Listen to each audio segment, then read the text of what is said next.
sinais exteriores perceptíveis, até a perturbação completa do organismo e das faculdades mentais. Ela oblitera todas as faculdades mediúnicas. Na mediunidade audiente psicográfica, a obsessão se traduz pela obstinação de um espírito em querer manifestar-se, com exclusão de todos os outros. 46.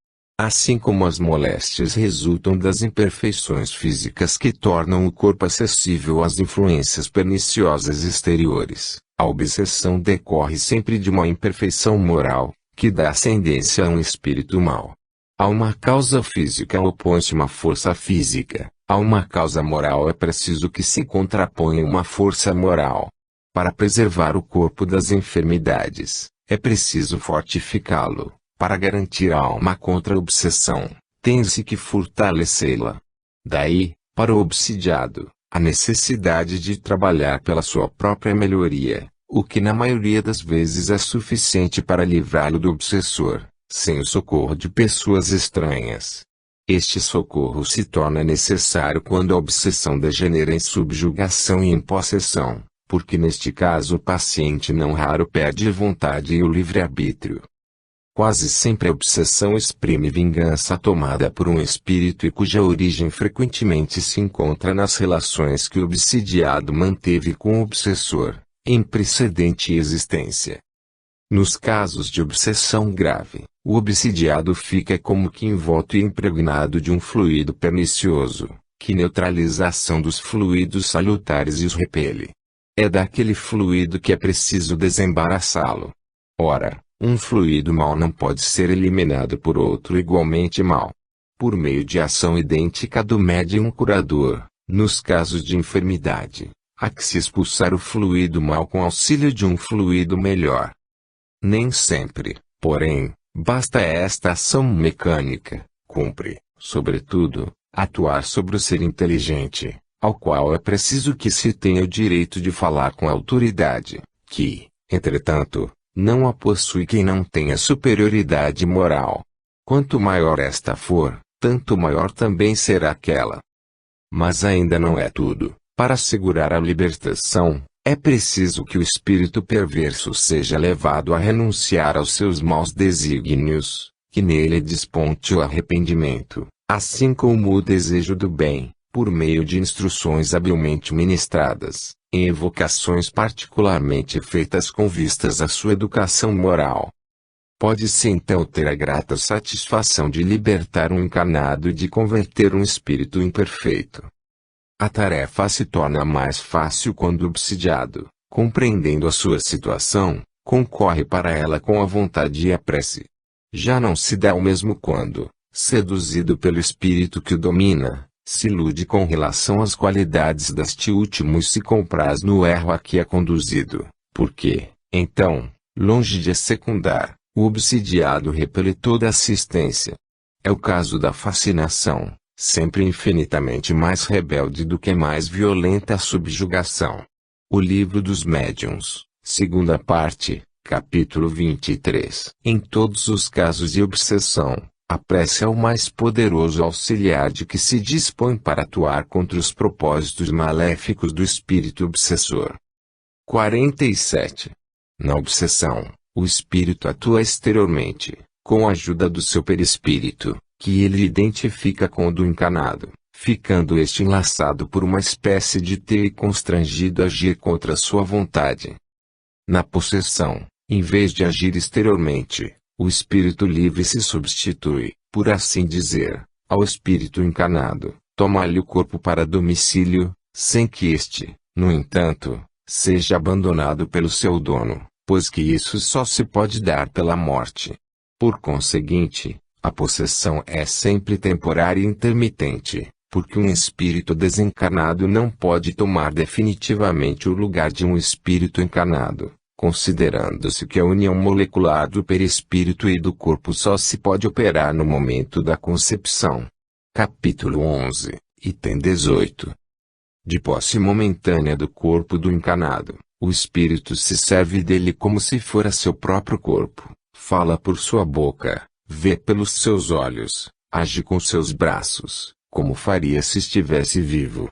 Não é como na mediunidade falante, em que o espírito encarnado fala transmitindo o pensamento de um desencarnado. No caso da possessão, é o desencarnado que fala e atua, de modo que, quem o haja conhecido em vida, reconhecerá sua linguagem, sua voz, os gestos e até a expressão da fisionomia.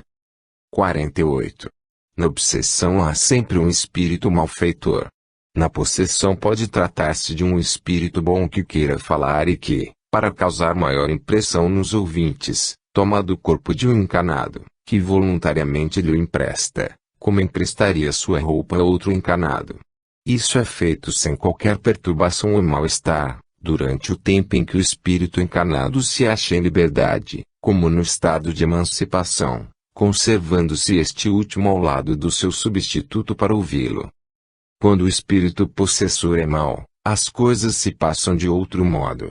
Ele não toma moderadamente o corpo do encarnado, antes se apodera dele. Se este, que é o titular, não possui bastante força moral para lhe resistir, e o faz por maldade para com este, a quem tortura e martiriza de todas as formas, indo ao extremo de tentar exterminá-lo, seja por estrangulação, seja atirando ao fogo ou a outros lugares perigosos. Servindo-se dos órgãos e dos membros do infeliz paciente, blasfema, injuria e maltratos que o cercam, entrega-se a excentricidades e a atos que apresentam todas as características da loucura furiosa.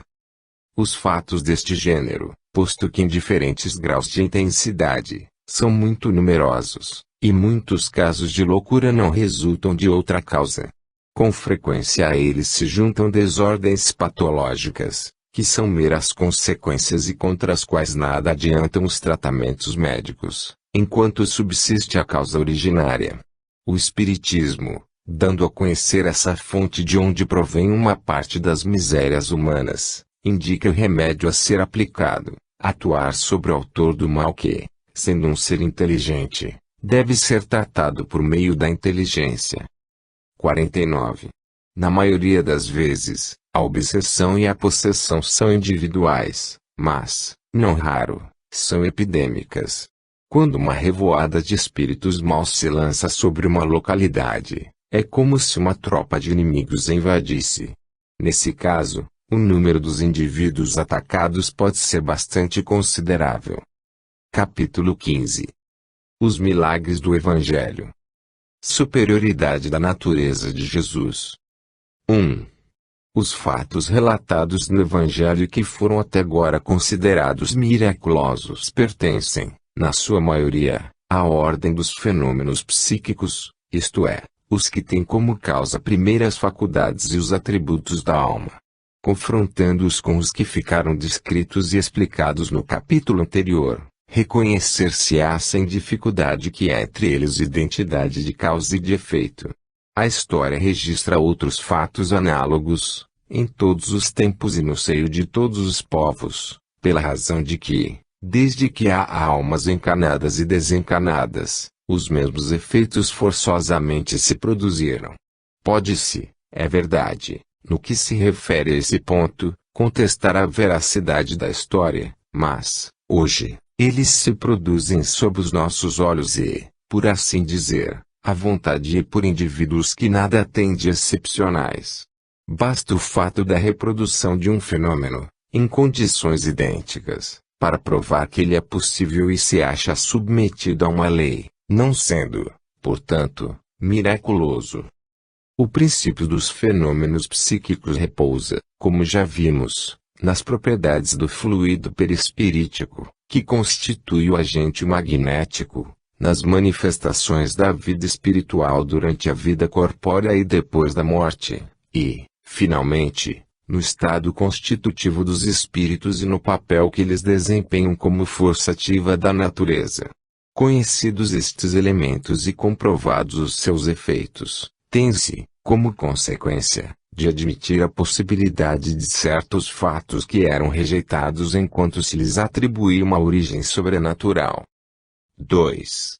Sem nada prejulgar sobre a natureza do Cristo, cujo exame não entra no quadro desta obra, e não considerando, por hipótese, senão como um espírito superior, não podemos deixar de reconhecê-lo como um dos espíritos de ordem mais elevada e, por suas virtudes, colocado muitíssimo acima da humanidade terrestre.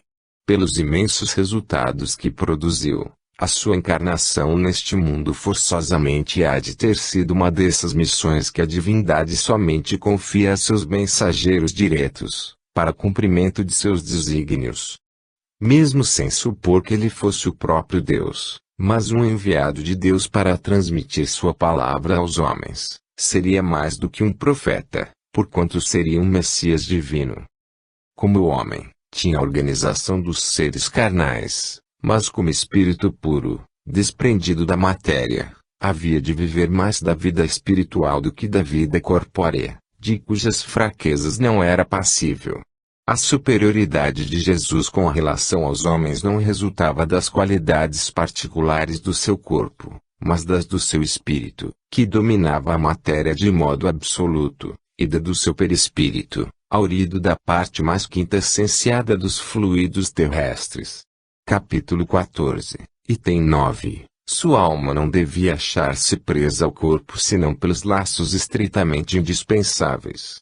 Constantemente desprendida, ela de certo lhe dava dupla vista, não só permanente, como de excepcional penetração e muito superior a que comumente possuem os homens comuns. O mesmo havia de dar-se nele com relação a todos os fenômenos que dependem dos fluidos perispiríticos ou psíquicos. A qualidade desses fluidos lhe conferia imensa força magnética, secundada pelo desejo incessante de fazer o bem. Agiria como médium nas curas que operava? Poder-se-á considerá-lo poderoso médium curador? Não, visto que o médium é um intermediário, um instrumento de que se servem os espíritos desencarnados. Ora, o Cristo não precisava de assistência, pois que era ele quem assistia aos outros.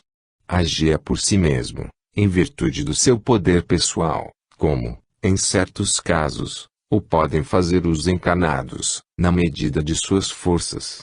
Que espírito, aliás, ousaria insuflar-lhe seus próprios pensamentos e encarregá-lo de os transmitir? Se porventura ele recebia algum influxo estranho, esse só de Deus lhe poderia vir. Segundo definição dada por um espírito, ele era médium de Deus. Sonhos. 3. José, diz o Evangelho, foi avisado por um anjo, que lhe apareceu em sonho e lhe aconselhou que fugisse para o Egito com o menino. São Mateus, 2:19-23. Os avisos por meio de sonhos desempenham grande papel nos livros sagrados de todas as religiões. Sem garantir exatidão de todos os fatos narrados, e sem os discutir, o fenômeno em si mesmo nada tem de anormal, visto saber-se que é durante o sono que o espírito, desprendido dos laços da matéria, entra momentaneamente na vida espiritual, onde se encontra com os que lhe são conhecidos.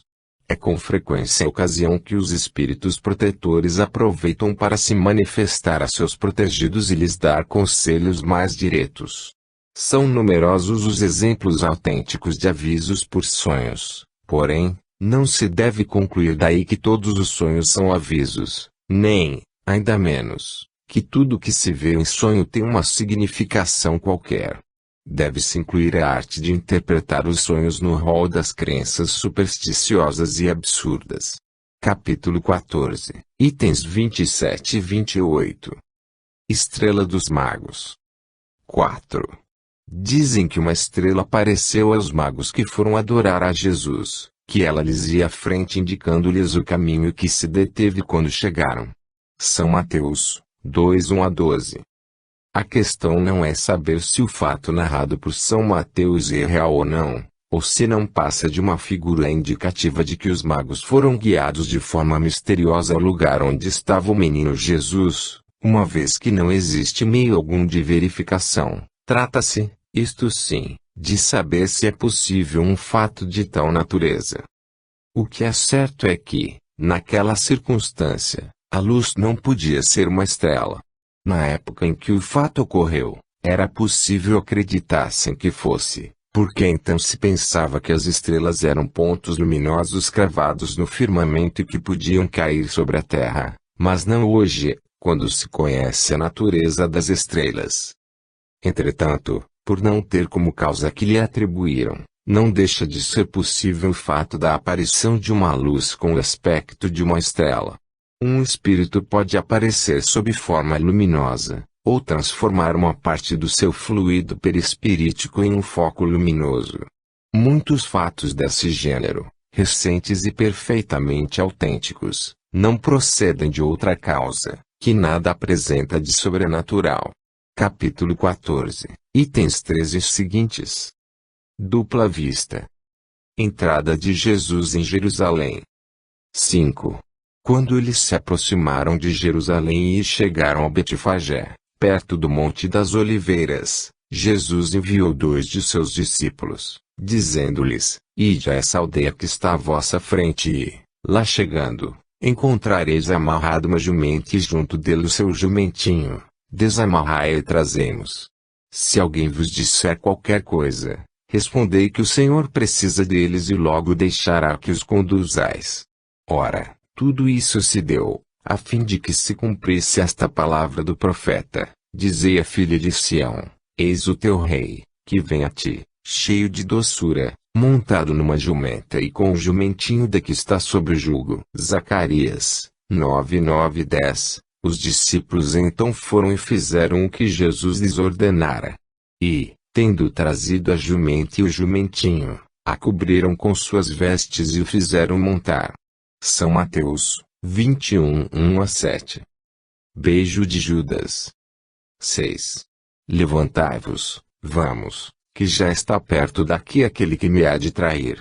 Ainda não acabara de dizer essas palavras e eis que Judas, um dos 12, chegou e com ele uma tropa de gente armada de espadas e varapaus, enviada pelos príncipes dos sacerdotes e pelos anciãos do povo. Ora, o que o traía lhes deram sinal para o reconhecerem, dizendo-lhes: Aquele a quem eu beijar é esse mesmo que procurais, apoderai-vos dele. Logo, pois, se aproximou de Jesus e lhe disse: Mestre, eu te saúdo, e o beijou. Jesus lhe respondeu: Meu amigo, que vieste fazer aqui? Ao mesmo tempo, os outros, avançando, se lançaram a Jesus e dele se apoderaram. São Mateus 26:46-50. Pesca milagrosa. 7. Um dia, estando Jesus à margem do lago de Genizaré, como a multidão o comprimisse para ouvir a palavra de Deus, viu ele 2 barcas atracadas à borda do lago, das quais os pescadores haviam desembarcado e lavavam suas redes. Entrou numa dessas barcas, que era de Simão, e lhe pediu que afastasse um pouco da margem, e, tendo-se sentado, ensinava ao povo de dentro da barca. Quando acabou de falar, disse a Simão: Avança para o mar e lança as tuas redes de pescar. Respondeu-lhe Simão: Mestre, trabalhamos a noite toda e nada apanhamos, contudo, pois que mandas, lançarei a rede. Tendo-a lançado, apanharam tão grande quantidade de peixes que a rede se rompeu. Acenaram para os companheiros que estavam na outra barca, a fim de que viessem ajudá-los. Eles vieram e encheram de tal modo as barcas, que por pouco estas não afundaram. São Lucas 5:1-7. Vocação de Pedro, André, Tiago, João e Mateus. 8. Caminhando ao longo do mar da Galileia, Jesus viu 2 irmãos, Simão, chamado Pedro, e André, seu irmão, que lançavam suas redes ao mar, pois que eram pescadores, e lhes disse: Segui-me e eu farei de vós pescadores de homens. Logo eles deixaram suas redes e o seguiram. Daí, continuando, ele viu 2 outros irmãos, Tiago, filho de Zebedeu, e João, seu irmão, que estavam numa barca com Zebedeu, pai de ambos, os quais estavam a consertar suas redes, e os chamou. Eles imediatamente deixaram as redes e o pai os seguiram. São Mateus 4:18-22. Saindo dali, Jesus, ao passar, viu um homem sentado à banca dos impostos, chamado Mateus, ao qual disse: segue-me, e o homem logo se levantou e o seguiu. São Mateus 9:9. Estes fatos nada apresentam de surpreendente para quem conhece o poder da dupla vista e a causa, muito natural, dessa faculdade. Jesus a possuía em grau supremo e pode-se dizer que ela constituiu seu estado normal, conforme o atesta grande número de atos da sua vida e o que explicam hoje os fenômenos magnéticos e o espiritismo. A pesca qualificada de miraculosa igualmente se explica pela dupla vista. Jesus não produziu peixes de modo espontâneo onde não os havia, ele viu, com a vista da alma, como teria podido fazê-lo um lúcido vigio, o lugar onde se achavam os peixes e disse com segurança aos pescadores que lançassem ali suas redes. A acuidade do pensamento e, por conseguinte, certas previsões, são consequência da vista espiritual.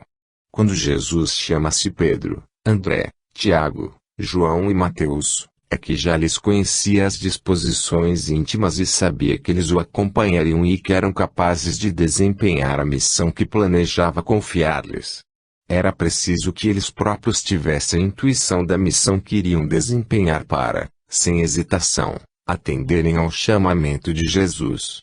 O mesmo se deu quando, por ocasião da ceia, ele anunciou que um dos 12 o trairia e o apontou, dizendo ser aquele que punha a mão no prato, e também quando predisse que Pedro negaria. Em muitas passagens do Evangelho se lê, mas Jesus, conhecendo-lhes os pensamentos, lhes diz: ora, como poderia ele conhecer o pensamento de seus interlocutores, senão pelas irradiações fluídicas desses pensamentos e, ao mesmo tempo, pela visão espiritual que lhe permitia ler-lhes no foro íntimo? Muitas vezes, supondo que um pensamento se acha sepultado nos refolhos da alma, o homem não suspeita que traz em si um espelho em que se reflete aquele pensamento, um revelador na sua própria irradiação fluídica, impregnada dele. Se víssemos o mecanismo do mundo invisível que nos cerca, as ramificações dos fios condutores do pensamento, a ligarem todos os seres inteligentes, corporais e incorpóreos, os eflúvios fluídicos carregados das marcas do mundo moral, os quais, como correntes aéreas, atravessam o espaço, ficaríamos muito menos surpreendidos diante de certos efeitos que a ignorância atribui ao acaso. Capítulo 14, itens 15, 22 e seguintes. Curas. Perda de sangue. 10. Então, uma mulher, que havia 12 anos sofria de uma hemorragia, que padecera muito nas mãos dos médicos e que, tendo gasto todos os seus bens, não conseguia nenhum alívio, tendo ouvido falar de Jesus, veio com a multidão atrás dele e lhe tocou as vestes, porque dizia: se eu conseguir ao menos lhe tocar nas vestes, ficarei curada. No mesmo instante, o fluxo sanguíneo estancou e ela sentiu em seu corpo que estava curada daquela enfermidade. Logo, Jesus, conhecendo em si mesmo a virtude que dele havia saído, se voltou no meio da multidão e disse: quem me tocou as vestes? Seus discípulos lhe disseram: vês que a multidão te aperta de todos os lados e perguntas quem te tocou? Ele olhava em torno de si à procura daquela que o tocara. Mas a mulher, que sabia o que se passara em si, tomada de medo e pavor, veio lançar-se aos pés de Jesus e lhe declarou toda a verdade. Disse-lhe ele: então, minha filha, a tua fé te salvou, vá em paz e fica curada da tua enfermidade. São Marcos 5:25-34. 11. Estas palavras, conhecendo em si mesmo a virtude que dele havia saído, são significativas. Exprimem o movimento fluídico que se operava de Jesus para a doente. Ambos experimentaram a ação que acabara de produzir-se. É de notar-se que o efeito não foi provocado por nenhum ato da vontade de Jesus, não houve magnetização nem imposição das mãos.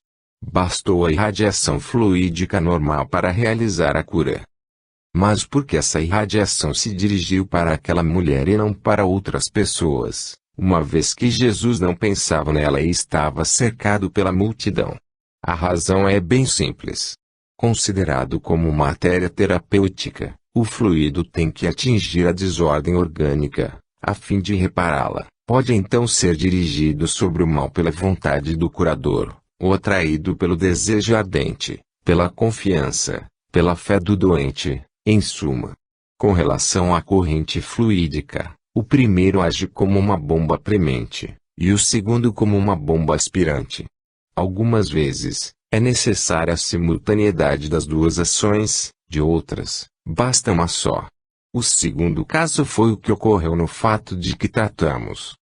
Jesus tinha, pois, razão para dizer, tua fé te salvou.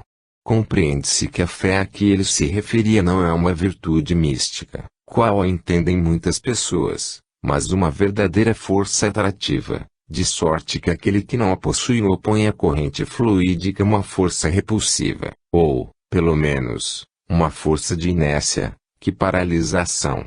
Assim sendo, é fácil compreender-se que, apresentando-se ao curador dois doentes com a mesma enfermidade, um possa ser curado e outro não. É este um dos mais importantes princípios da mediunidade curadora que explica certas anomalias aparentes, apontando-lhes uma causa muito natural. Capítulo 14, itens a 31 a 33. O cego de Betsaida. 12. Tendo chegado a Betsaida, trouxeram-lhe um cego e lhe pediam que o tocasse. Tomando o cego pela mão, ele o levou para fora da cidade, passou-lhe saliva nos olhos e, havendo-lhe imposto as mãos, lhe perguntou se via alguma coisa. O homem, olhando, disse, vejo andar homens que me parecem árvores. Jesus lhe colocou de novo as mãos sobre os olhos e ele começou a ver melhor. Afinal, ficou tão perfeitamente curado que via distintamente todas as coisas. Ele o mandou para casa, dizendo-lhe, vai para a tua casa, se entrares na cidade, não digas a ninguém o que se deu contigo. São Marcos, 8:22 a 26. 13. Aqui, é evidente o efeito magnético. A cura não foi instantânea, mas gradual e consequente a uma ação prolongada e reiterada, embora mais rápida do que na magnetização ordinária. A primeira sensação que o homem teve foi exatamente a que experimentam os cegos ao recobrarem a vista. Por um efeito de óptica, os objetos lhe parecem de tamanho exagerado. Paralítico. 14. Tendo subido a uma barca, Jesus atravessou o lago e veio à sua cidade, Cafarnaum, como lhe apresentassem um paralítico deitado em seu leito. Jesus, notando-lhe a fé, disse ao paralítico, meu filho, tem confiança, perdoados te são os teus pecados. Logo alguns escribas disseram entre si, este homem blasfema. Mas Jesus, tendo percebido o que eles pensavam, perguntou-lhes, por que alimentais maus pensamentos em vossos corações? Pois, que é mais fácil dizer, teus pecados te são perdoados, ou dizer, levanta-te e anda. Ora, para que saibais que o Filho do Homem tem na terra o poder de perdoar os pecados, disse então o paralítico, levanta-te, toma o teu leito e vai para a tua casa. O paralítico se levantou e imediatamente foi para sua casa. Vendo aquele milagre, o povo se encheu de temor e rendeu graças a Deus, por haver concedido tal poder aos homens. São Mateus, 9:1 a 8. 15. Que podiam significar aquelas palavras, teus pecados te são perdoados e em que podiam elas influir para a cura? O Espiritismo lhes dá a explicação, como há uma infinidade de outras palavras incompreendidas até hoje. Ele nos ensina, por meio da pluralidade das existências, que os males e aflições da vida são muitas vezes expiações do passado, bem como que sofremos na vida presente as consequências das faltas que cometemos em existência anterior, até que tenhamos pago a dívida de nossas imperfeições, pois as existências são solidárias umas com as outras. Se, portanto, a enfermidade daquele homem era uma expiação do mal que ele praticara, ao dizer-lhe Jesus, teus pecados te são perdoados, é como se lhe tivesse dito, pagaste a tua dívida, a fé que agora possuis anulou a causa da tua enfermidade, em consequência, mereces ficar livre dela. Daí o haver dito aos escribas, tão fácil é dizer, teus pecados te são perdoados, como, levanta-te e anda. Cessada a causa, o efeito tem que cessar. É justamente o caso do prisioneiro a quem se declara, teu crime está expiado e perdoado, o que equivaleria a lhe dizer, podes sair da prisão. Os 10 leprosos. 16. Um dia, indo-lhe para Jerusalém, passava pelos confins da Samaria e da Galileia, e, estando prestes a entrar numa aldeia, 10 leprosos vieram ao seu encontro e, conservando-se afastados, clamaram em altas vozes, Jesus, Senhor nosso, tem piedade de nós. Dando com eles, disse-lhes Jesus, ide mostrar-vos aos sacerdotes. Quando iam a caminho, ficaram curados. Um deles, vendo-se curado, voltou sobre seus passos, glorificando a Deus em altas vozes, e foi lançar-se aos pés de Jesus, com o rosto em terra, a lhe render graças. Esse era samaritano. Disse então Jesus, não foram curados todos 10? Onde estão os outros 9?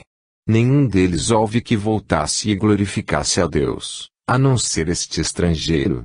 E disse a esse, levanta-te, vai, tua fé te salvou. São Lucas, 17, 11 e 19. 17. Os samaritanos eram cismáticos, mais ou menos como os protestantes em relação aos católicos, e desprezados pelos judeus como heréticos. Curando indistintamente judeus e samaritanos, Jesus dava, ao mesmo tempo, uma lição e um exemplo de tolerância, e fazendo ressaltar que só o samaritano voltara para glorificar a Deus, mostrava que havia nele maior soma de verdadeira fé e de reconhecimento do que nos que se diziam ortodoxos. Acrescentando, tua fé te salvou, fez ver que Deus considera o que há no fundo do coração e não a forma exterior da adoração. Entretanto, os outros também foram curados. Foi preciso que assim acontecesse para que ele pudesse dar a lição que tinha em vista e tornar evidente a ingratidão deles. Mas quem sabe o que daí lhes haja resultado? Quem sabe se eles terão se beneficiado da graça que lhes foi concedida? Dizendo ao samaritano, tua fé te salvou, Jesus dá a entender que o mesmo não aconteceu aos outros. Mão seca. 18. De outra vez Jesus entrou no templo e aí encontrou um homem que tinha seca uma das mãos. E eles observavam para ver se ele o curaria em dia de sábado, para terem um motivo de o acusar. Então, disse ele ao homem que tinha a mão seca, levanta-te e coloca-te ali no meio. Depois disse aos presentes, é permitido em dia de sábado fazer o bem ou o mal, salvar a vida ou tirá-la. Eles permaneceram em silêncio. Jesus, porém, encarando-os com indignação, tanto afligia a dureza de seus corações, disse ao homem, estende a tua mão. Ele a estendeu e ela se tornou sã. Logo os fariseus saíram e se reuniram contra ele conciliábulo com os herodianos, sobre o meio de o perderem. Mas Jesus se retirou com seus discípulos para o mar, acompanhando grande multidão da Galileia e da Judeia, de Jerusalém, da Idumea e de além Jordão, e os das cercanias de Tiro e de Sidom, tendo ouvido falar das coisas que ele fazia, vieram em grande número ao seu encontro. São Marcos, 3, 1 a 8. A mulher curvada. 19. Jesus ensinava numa sinagoga todos os dias de sábado. Um dia, viu ali uma mulher possuída de um espírito que a punha doente. Havia 18 anos, era tão curvada que não podia olhar para cima. Vendo-a, Jesus a chamou e lhe disse, mulher, estás livre da tua enfermidade. Impôs-lhe ao mesmo tempo as mãos e, endireitando-se, ela rendeu graças a Deus. Mas o chefe da sinagoga, indignado por Jesus haver feito uma cura em dia de sábado, disse ao povo, há 6 dias destinados ao trabalho, vinde nesses dias para serdes curados e não nos dias de sábado. O Senhor, tomando a palavra, disse-lhe, hipócrita, Qual de vós não solta da carga o seu boi ou seu jumento em dia de sábado e não leva a beber? Porque então não se deveria libertar, em dia de sábado, dos laços que prendiam esta filha de Abraão, que Satanás conservara atada durante 18 anos. A estas palavras, todos os seus adversários ficaram confusos e todo o povo encantado de vê-lo praticar tantas ações gloriosas. São Lucas 13 e 10 a 17. 20. Este fato prova que naquela época a maior parte das doenças era atribuída ao demônio, e que todos confundiam, como ainda hoje, os possessos com os doentes, mas em sentido inverso, isto é, hoje os que não acreditam nos espíritos maus confundem as obsessões com as moléstias patológicas. O paralítico da piscina. 21. Depois disso, tendo chegado a festa dos judeus, Jesus foi a Jerusalém. Ora, havia em Jerusalém a piscina das ovelhas, que se chamava em hebreu Betesda, a qual tinha 5 galerias, onde, em grande números, se achavam deitados doentes, cegos, coxos e os que tinham os membros ressecados, todos à espera de que as águas fossem agitadas, porque o anjo do Senhor, em certa época, descia àquela piscina e lhe movimentava a água, e aquele que fosse o primeiro a entrar nela, depois de ter sido movimentada a água, ficava curado, qualquer que fosse a sua doença. Ora, estava lá um homem que se achava doente havia 38 anos. Jesus, tendo visto e sabendo doente desde longo tempo, perguntou-lhe: Queres ficar curado? O doente respondeu: Senhor, não tenho ninguém que me lance na piscina depois que a água é movimentada, e, durante o tempo que levo para chegar lá, outro desce antes de mim. Disse-lhe Jesus: Levanta-te, toma o teu leito e vai-te. No mesmo instante o homem se achou curado e, tomando de seu leito, pôs-se a andar. Ora, aquele dia era um sábado. Disseram então os judeus ao que fora curado: Não te é permitido levares o teu leito. Respondeu um homem: Aquele que me curou disse: Toma o teu leito e anda. Perguntaram-lhe eles então: Quem foi esse que te disse: Toma o teu leito e anda? Mas nem mesmo o que fora curado sabia quem o curara, porque Jesus se retirara do meio da multidão que lá estava. Depois, encontrando aquele homem no templo, Jesus lhe disse: Vês que foste curado, não tornes de futuro a pecar, para que não te suceda coisa pior. O homem foi ter com os judeus e lhes disse que fora Jesus quem o curara. Era por isso que os judeus perseguiam a Jesus, porque ele fazia essas coisas em dia de sábado. Então, Jesus lhes disse: Meu Pai trabalha até hoje e eu trabalho também. São João 5:1 a 17. 22. Entre os romanos, chamava-se piscina, da palavra latina piscis, peixe, aos reservatórios ou viveiros onde se criavam peixes. Mais tarde, o termo se tornou extensivo aos tanques destinados a banhos em comum. A piscina de Betesda em Jerusalém era uma cisterna, próxima ao templo, alimentada por uma fonte natural, cuja água parecia ter tido propriedades curativas. Era, sem dúvida, uma fonte intermitente que, em certas épocas, jorrava com força, agitando a água. Segundo a crença vulgar, esse era o momento mais favorável às curas. Talvez, ao brotar da fonte, as propriedades da água fossem mais ativas, ou então, que a agitação que o jorro produzia na água fizesse vir à tona a vasa salutar para algumas moléstias. Tais efeitos são muito naturais e perfeitamente conhecidos hoje, mas, então, as ciências estavam pouco adiantadas e a maioria dos fenômenos incompreendidos se atribuía uma causa sobrenatural. Os judeus, pois, acreditavam que a agitação da água se devesse à presença de um anjo, e essa crença lhes parecia tanto mais fundada porque viam, naquelas ocasiões, que a água se mostrava mais curativa. Depois de haver curado aquele homem, Jesus lhe disse: Para o futuro não tornes a pecar, a fim de que não te suceda coisa pior. Por essas palavras, deu-lhe a entender que a sua doença era uma punição e que, Se ele não se melhorasse, poderia vir a ser de novo punido e com mais rigor. Essa doutrina é inteiramente conforme a que ensina o Espiritismo. 23.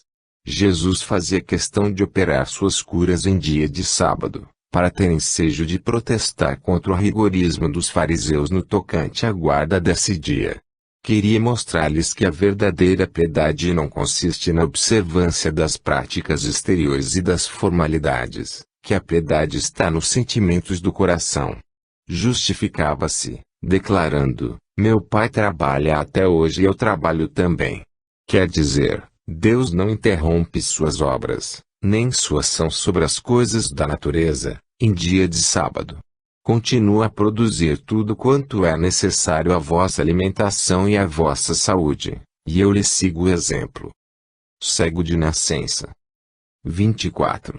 Ao passar, Jesus viu um homem que era cego desde que nascera, e seus discípulos lhe fizeram esta pergunta: Mestre, quem picou, esse homem ou seus pais, para que ele nascesse cego?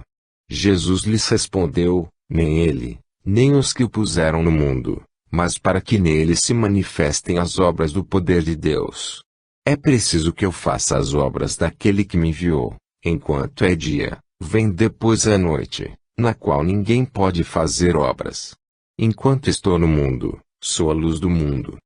Tendo dito isso, cuspiu no chão e, havendo feito lama com a sua saliva, ungiu com essa lama os olhos do cego, e lhe disse: vai lavar-te no tanque de Siloé, que significa enviado. Ele foi, lavou-se e voltou vendo claro. Seus vizinhos e os que o viam antes a pedir esmolas diziam: não é este o que estava sentado e pedia esmola? Uns respondiam: é ele. Outros diziam: não, é um que se parece com ele. O homem, porém, lhes dizia: sou eu mesmo. Perguntaram-lhe então: como se abriram os teus olhos? Ele respondeu: aquele homem que se chama Jesus fez um pouco de lama e passou nos meus olhos, dizendo: vai ao tanque de Siloé e lava-te. Fui, lavei-me e vejo. Disseram-lhe: onde está ele? Respondeu um homem: não sei. Levaram então aos fariseus o homem que estivera cego. Ora, fora num dia de sábado que Jesus fizera aquela lama a ele abrir os olhos. Também os fariseus o interrogaram para saber como recobrar a vista. Ele lhes disse: ele me pôs lama nos olhos, eu me lavei e vejo. Ao que alguns fariseus retrucaram: esse homem não é enviado de Deus, pois que não guarda o sábado. Outros, porém, diziam: como poderia um homem mau fazer tais prodígios?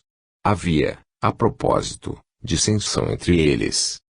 Disseram de novo ao que fora cego: e tu, que dizes desse homem que te abriu os olhos? Ele respondeu: digo que é um profeta. Mas os judeus não acreditaram que aquele homem fora cego e que houvesse recobrado a vista, enquanto não fizeram vir o pai e a mãe dele, e os interrogaram assim: esse o vosso filho, que dizeis ter nascido cego? Como é que ele agora vê? O pai e a mãe responderam: sabemos que esse é nosso filho que nasceu cego, não sabemos, porém, como agora vê e tampouco sabemos quem lhe abriu os olhos. Interrogai-o, ele já tem idade, que responda por si mesmo. Seu pai e sua mãe falavam desse modo porque temiam os judeus, visto que estes já haviam resolvido em comum que quem quer que reconhecesse a Jesus como Cristo seria expulso da sinagoga. Foi o que obrigou o pai e a mãe do rapaz a responderem: ele já tem idade, interrogai-o. Chamaram pela segunda vez o homem que fora cego e lhe disseram: glorifica a Deus, sabemos que esse homem é um pecador. Ele lhes respondeu: se é um pecador, não sei, tudo o que sei é que estava cego e agora vejo. Tornaram a perguntar-lhe: que te fez ele como te abriu os olhos? Respondeu um homem: já vos disse e bem ouvistes, por que quereis ouvi-lo pela segunda vez? Quereis, porventura, tornar-vos seus discípulos? Ao que lhes o carregaram de injúrias e lhe disseram: sê tu seu discípulo, quanto a nós, somos discípulos de Moisés. Sabemos que Deus falou a Moisés, ao passo que não sabemos de onde este saiu. O homem lhes respondeu: É de espantar que não saibais de onde ele é e que ele me tem aberto os olhos. Ora, sabemos que Deus não exalça os pecadores, mas aquele que o honra e faça a sua vontade, a esse Deus exalça. Desde que o mundo existe, jamais se ouviu dizer que alguém tenha aberto os olhos a um cego de nascença. Se esse homem não fosse um enviado de Deus, nada poderia fazer de tudo o que tem feito. Disseram-lhe os fariseus: Tu és todo pecado, desde o ventre de tua mãe, e queres ensinar-nos a nós? E o expulsaram. São João 9:1-34. 25. Esta narrativa, tão simples, tão singela, traz em si a marca evidente da verdade. Nada existe aí de fantástico nem de maravilhoso. É uma cena da vida real apanhando em flagrante.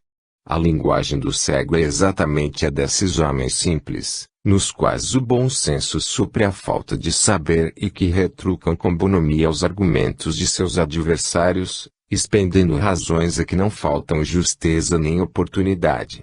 O tom dos fariseus não é o dos orgulhosos que nada admitem acima de suas inteligências e que se enchem de indignação perante a só ideia de que um homem do povo lhes possa fazer observações.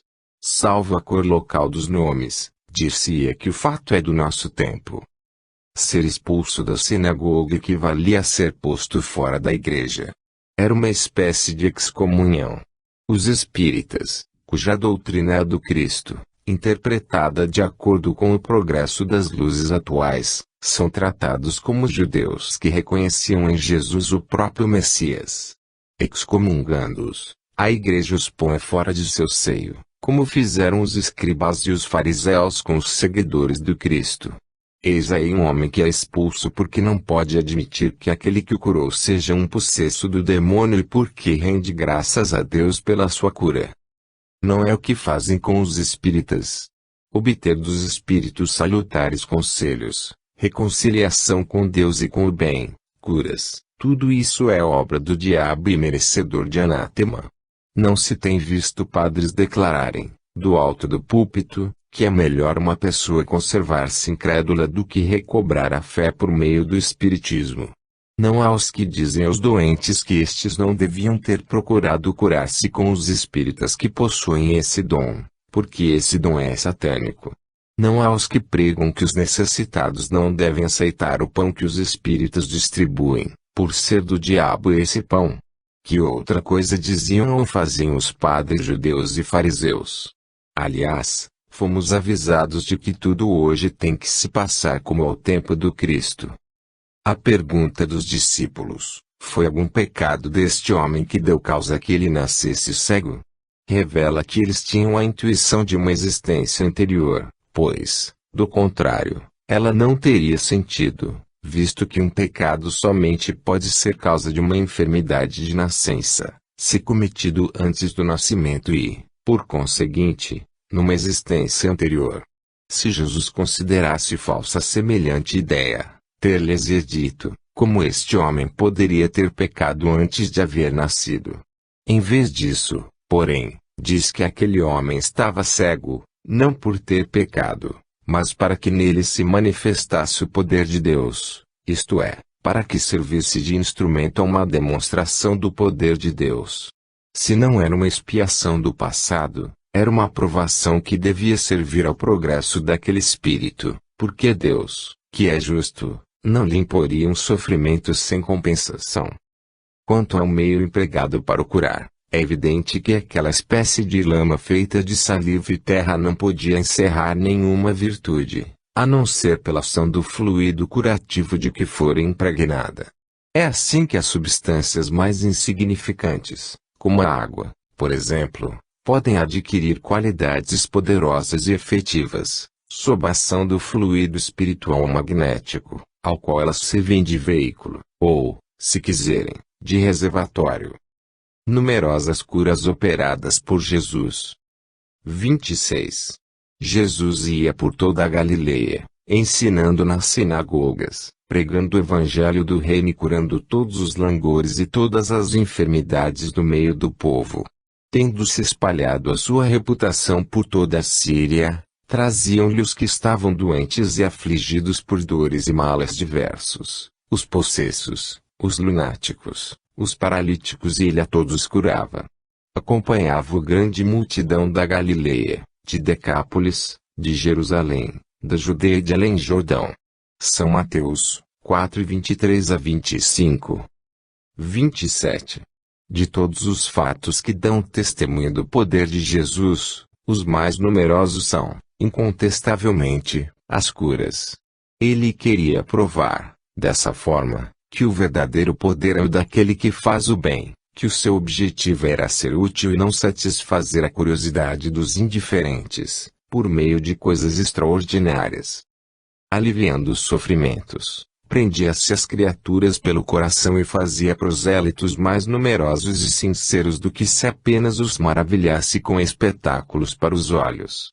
Daquele modo, fazia-se amado, ao passo que se houvesse se limitado a produzir surpreendentes fatos materiais, como exigiam os fariseus. A maioria das pessoas não teria visto nele senão um feiticeiro ou um hábil prestidigitador, que os desocupados buscariam para se distrair. Assim, quando João Batista manda perguntar-lhe, por seus discípulos, se ele era o Cristo, a sua resposta não foi, eu sou, como qualquer impostor teria respondido. Não lhes fala de prodígios, nem de coisas maravilhosas, responde-lhes simplesmente, e de dizer a João, os cegos veem, os doentes são curados, os surdos ouvem, o evangelho é anunciado aos pobres. É como se houvesse dito, reconhecei-me pelas minhas obras, julgai a árvore pelo seu fruto, porque era esse o verdadeiro caráter da sua missão divina. 28. Também é pelo bem que faz que o Espiritismo prova sua missão providencial. Ele cura os males físicos, mas cura, sobretudo, as doenças morais, e são esses os maiores prodígios pelos quais ele se afirma. Seus mais sinceros adeptos não são os que foram tocados pela observação de fenômenos extraordinários, mas os que dele recebem a consolação para suas almas, os que se libertaram da tortura da dúvida, aqueles a quem levantou ânimo na aflição, que auriram forças na certeza de um futuro mais feliz, no conhecimento do seu ser espiritual e de seus destinos. São esses os de fé inabalável, porque sentem e compreendem. Os que não veem no Espiritismo senão efeitos materiais não podem compreender sua força moral. É por isso que os incrédulos, que apenas o conhecem por meio de fenômenos cuja causa primeira não admitem, consideram os espíritas meros prestidigitadores e charlatães.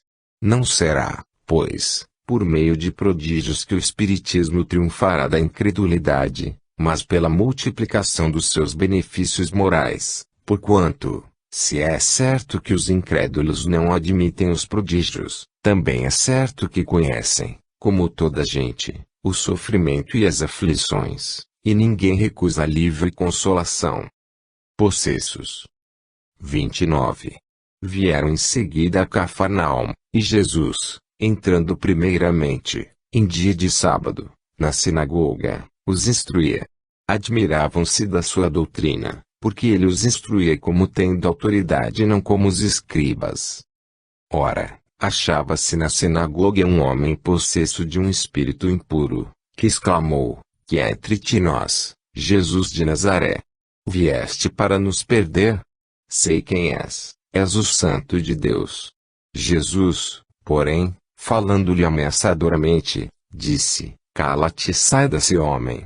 Então, agitando o homem em violentas convulsões, o espírito impuro saiu dele. Ficaram todos tão surpreendidos que perguntavam uns aos outros, que é isto? Que nova doutrina é esta? Ele dá ordem com império, até aos espíritos impuros, e estes lhe obedecem. São Marcos 1:21-27. 30. Tendo ele saído, apresentaram-lhe um homem mudo, possesso do demônio. Expulso o demônio, o mudo falou e o povo, tomado de admiração, dizia, jamais se viu coisa semelhante em Israel. Mas os fariseus, ao contrário, diziam, é pelo príncipe dos demônios que ele expele os demônios. São Mateus 9:32 a 34. 31.